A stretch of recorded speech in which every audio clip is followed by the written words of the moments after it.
Tupac Shakur walks into Rikers Island, carrying nothing but a prison uniform and a rage that could burn down the world. What happens in the next 11 months doesn't just change him. It creates the most dangerous version of himself he'll ever become. New York City, February 14th, 1995. Valentine's Day. The irony isn't lost on anyone. While couples exchange flowers and promises, the most controversial rapper in America exchanges his freedom for a 6x9 cell on the 7th floor of the Rose M. Singer Center, the women's facility. They put him there for his own protection. Even in maximum security, Tupac Shakur has enemies who would kill him for the reputation alone. The cell is concrete and steel. Gray walls, gray floor, gray ceiling. A metal toilet sink combination bolted to the wall. A narrow window with reinforced glass that shows nothing but more concrete and razor wire. The bed is a thin mattress on a metal frame. The blanket smells like industrial detergent and despair. This is where the man who sold millions of albums will spend the next 11 months of his life. But Tupac doesn't break. He transforms. The first week is the hardest. Not because of the isolation or the food or the guards who treat him like every other inmate, despite his fame. It's the silence. For the first time in years, there's no music, no studio sessions, no phone calls from label executives, no interviews, no crowds chanting his name, just silence and the sound of his own thoughts echoing off concrete walls. In that silence, something shifts. The anger that brought him here, the rage at being falsely accused, at being abandoned by friends, at being hunted by the media, begins to calcify into something harder, something colder, something more focused. By the second week, Tupac establishes a routine. Wake up at 5 a.m., push-ups until his arms burn, sit-ups until his stomach cramps.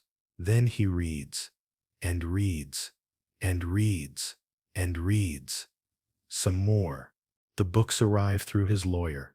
Hundreds of them. Philosophy, history, military strategy, political theory, classic literature.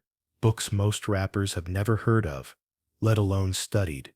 But Tupac devours them like a starving man at a feast. The guards watch him read 12 hours a day, taking notes, cross-referencing, building something they can't understand. His cell becomes a library. Stacks of books cover every surface. The walls are covered with handwritten quotes, diagrams, and philosophical concepts. His cellmate, a low-level drug dealer from Queens, watches in amazement as this famous rapper transforms into something resembling a university professor. Except professors don't usually have murder cases pending. Niccolò Machiavelli's The Prince becomes his Bible. He reads it 7 times, takes notes in the margins, memorizes entire passages. The book's central message resonates with everything he's experiencing. It's better to be feared than loved.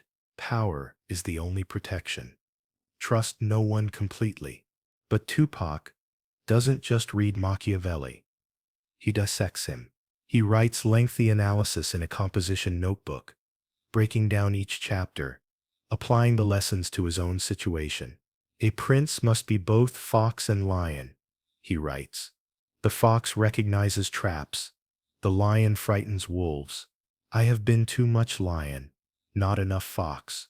He studies how Machiavelli advises rulers to handle betrayal, how to maintain power when surrounded by enemies, how to project strength even from a position of weakness.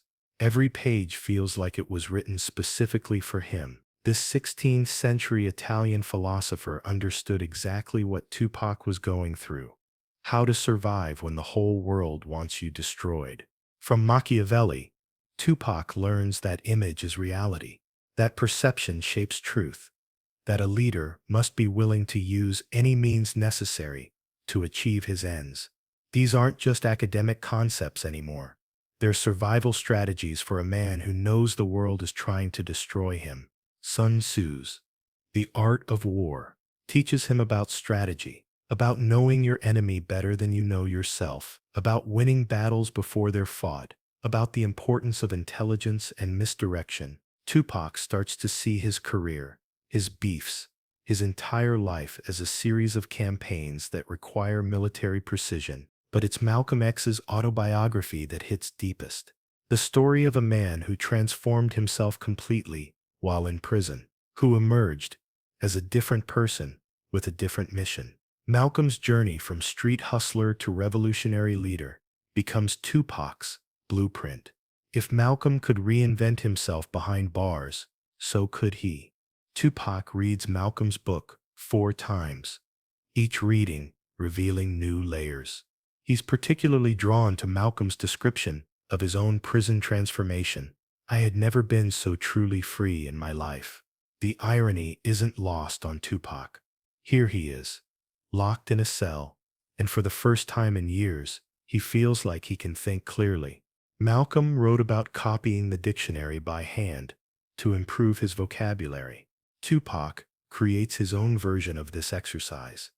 He writes out entire chapters of philosophy books, absorbing not just the ideas, but the precise language used to express them.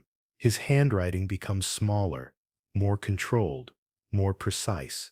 Everything about him is becoming more controlled. The daily routine becomes sacred.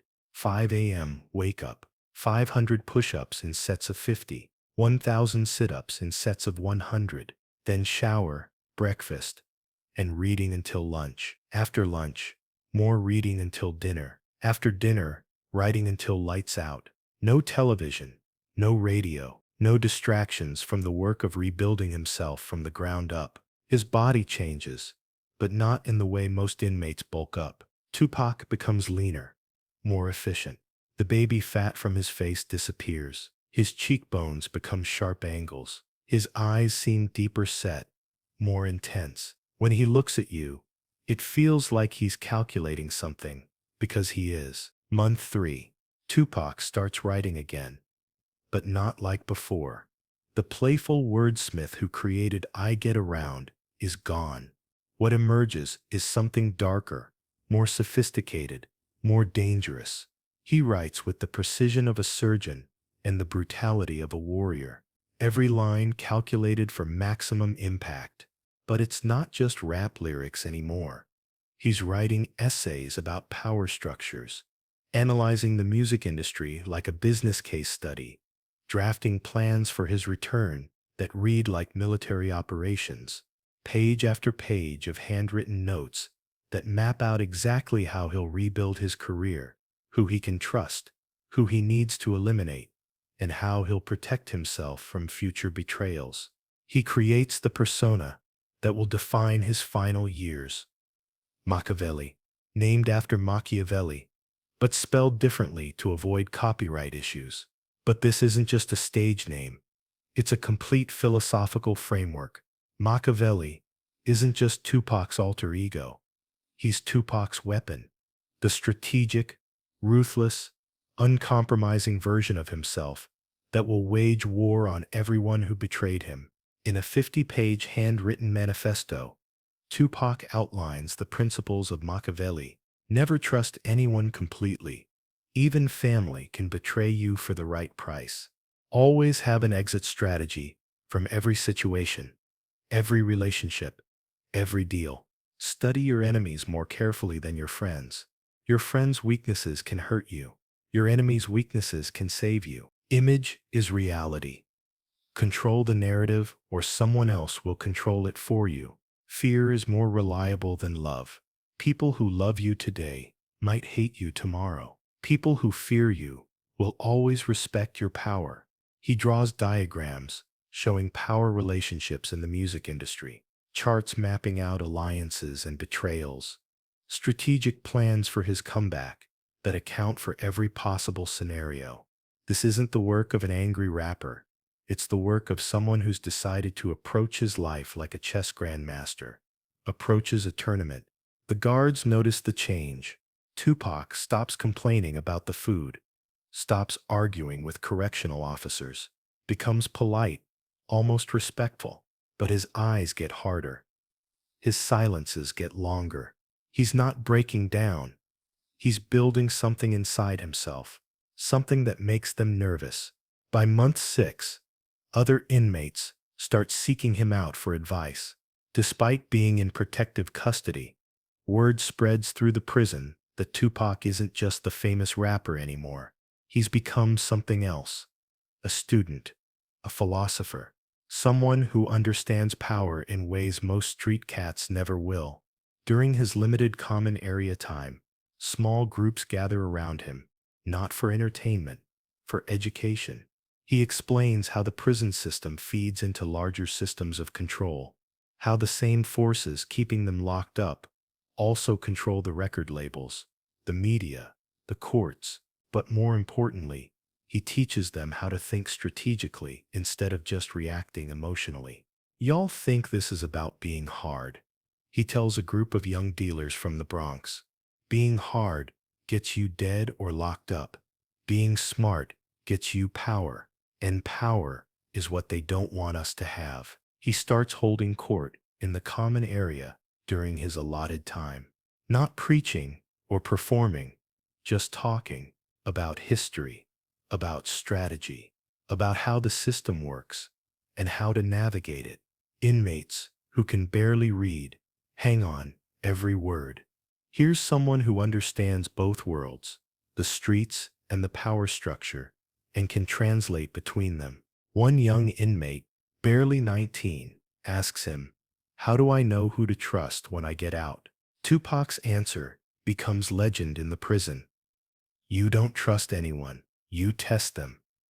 Give them small opportunities to betray you. See what they do. Most people will fail the test. The few who don't, those are your soldiers." The transformation accelerates. In month 8, Tupac's mother, Afeni, visits every week. She sees what's happening to her son, and it terrifies her. The angry young man she raised is becoming something colder, more calculated. She recognizes the look in his eyes from her Black Panther days, the look of someone who's decided that war is the only option. The visits become increasingly tense. Afeni tries to reach the sensitive boy who used to write her poetry, who cried when she struggled with crack addiction. But that boy feels impossibly distant now. In his place sits someone who speaks in measured tones about strategic objectives and calculated responses. "You're scaring me," she tells him during one visit, her voice barely above a whisper. "This isn't you?" "No," Tupac replies, his voice steady and quiet, never breaking eye contact. "This is who I was always supposed to become. I just needed to be stripped down to nothing to find it. All those years I was reacting. Now I'm responding. There's a difference." "What's the difference?" "Reactions are emotional. Responses are strategic. Everything that happened to me, the shooting, the trial, the betrayals, those were reactions. What happens when I get out will be responses." Afeni sees something in his eyes that chills her to the bone. This isn't anger anymore. It's something much more dangerous. Certainty. Afeni tries to reach the son she remembers, the sensitive poet who wrote her love letters, who cried when she struggled with addiction. But that young man feels impossibly far away now. In his place sits someone who studied every angle, considered every possibility, prepared for every betrayal. The legal appeals continue throughout his imprisonment. His lawyers work tirelessly to overturn his conviction. But Tupac stops believing in the system's fairness. He prepares for every scenario: early release, serving his full sentence, dying in prison. But whatever happens, he knows he'll never be vulnerable again. Month 10 brings the first concrete hope of freedom. Death Row Records, run by Suge Knight, offers to post his $1.4 million bail in exchange for a 3-album deal. It's a devil's bargain, and Tupac knows it. But he also knows that freedom, even compromised freedom, is better than righteousness behind bars. The negotiations happen through intermediaries, but Tupac controls every detail. This isn't the desperate prisoner accepting any lifeline. This is a strategist choosing his next battlefield. He studies death row like a general studies enemy terrain, their strengths, their weaknesses, their internal politics. If he's going to dance with the devil, he'll lead. When I get out, he tells his cellmate during his final weeks, everything changes. No more turning the other cheek. No more trusting people who haven't earned it. No more being everyone's victim.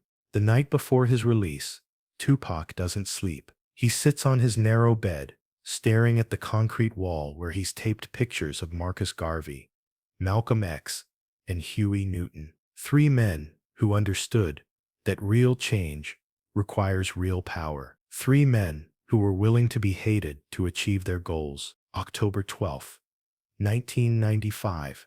11 months after entering Rikers Island as a confused, angry young man, Tupac Shakur walks out as something entirely different. The transformation is visible in everything. The way he carries himself, the way he looks at people, the way he controls every conversation. The media swarms him outside the prison gates. But Tupac doesn't give them the broken man they expected. He gives them someone who looks like he's been planning this moment for months. Cool, collected, dangerous. When reporters ask if prison changed him, he smiles. But it's not the playful grin from his early videos. It's something sharper. Prison didn't break me, he says, staring directly into the cameras. It revealed me. Within hours, he's on a private jet to California, signed to Death Row Records, and planning the most explosive comeback in hip-hop history. The scared young man who entered Rikers Island is gone forever. In his place stands Makaveli, armed with philosophy, hardened by isolation, and absolutely convinced that the world is a war zone where only the ruthless survive. The 11 months in prison created the version of Tupac that would record all eyes on me, ignite the East Coast-West Coast War, and ultimately die in Las Vegas, exactly 1 year after his release.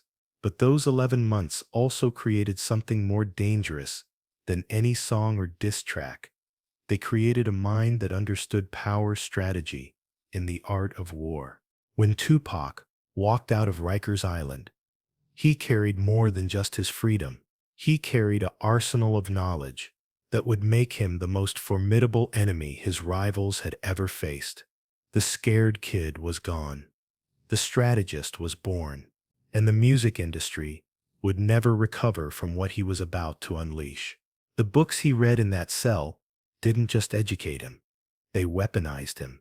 And everyone who had counted him out while he was locked away was about to learn that sometimes the most dangerous thing you can do to a brilliant man is give him 11 months of solitude to think about revenge.